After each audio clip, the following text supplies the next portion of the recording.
Ọhaneze mmanụ orule mgbe aja nwanyị eze kwesịrị ndị Igbo onye nze na ọzọ n'ala Igbo. So ndị nze na ọzọ niile in the house, please report at the center of gravity. Honorable MC, biko nye anyị egwu ndị nze na ọzọ USA gburugburu.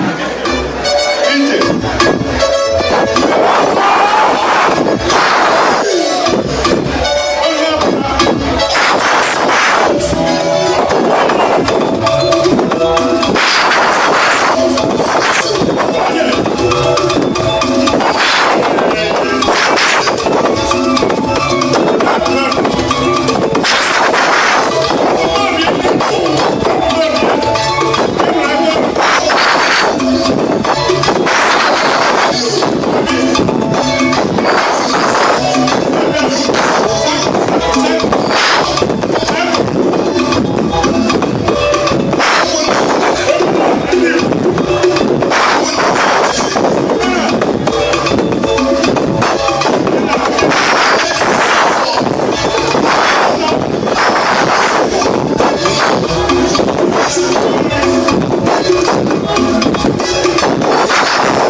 Chineke ga-agba unu ume.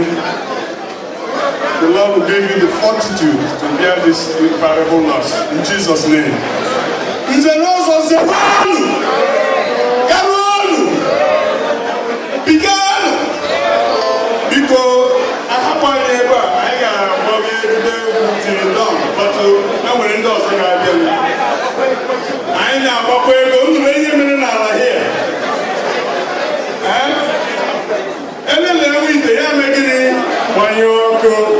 Biko nụ enwere little presentation anyị ga-eme nke. Aha m bụ Nze Oke Okigwe Akaji Ugo na Ozugbo 1 n'ala Igbo. Ọkwanụ m onye isi ndị nze na ọzọ. Ana ikike ahụ e nyere maazị onye isi. Nze eze kwesịrị ndị Igbo umemba anyị.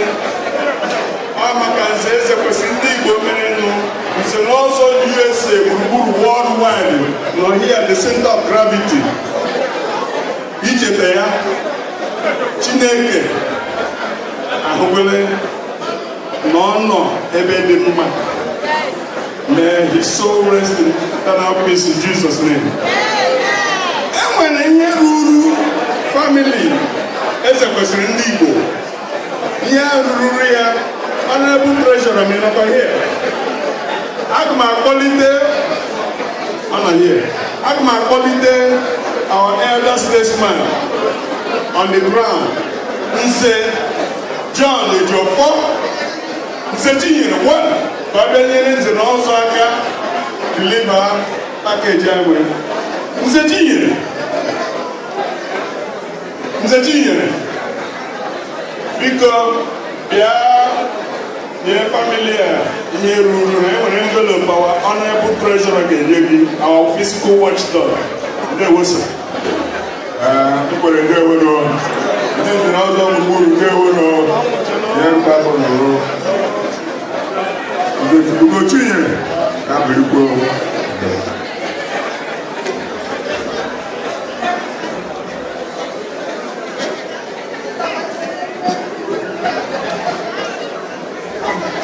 Biko anụ ntị ndị nze na ọzọ gburugburu eze kwesịrị bụ efufe eme mba anyị ọrịa jidere n'abalị na ka emepụkwara mechie ahụ ọ bụghị omume mere n'abalị na.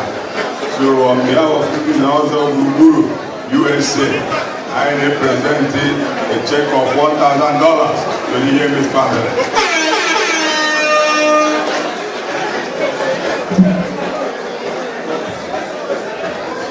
Biko kiri anyị egwu ndị nso na-asọ ka ha were gaghachi n'ọnọdụ anyị biko.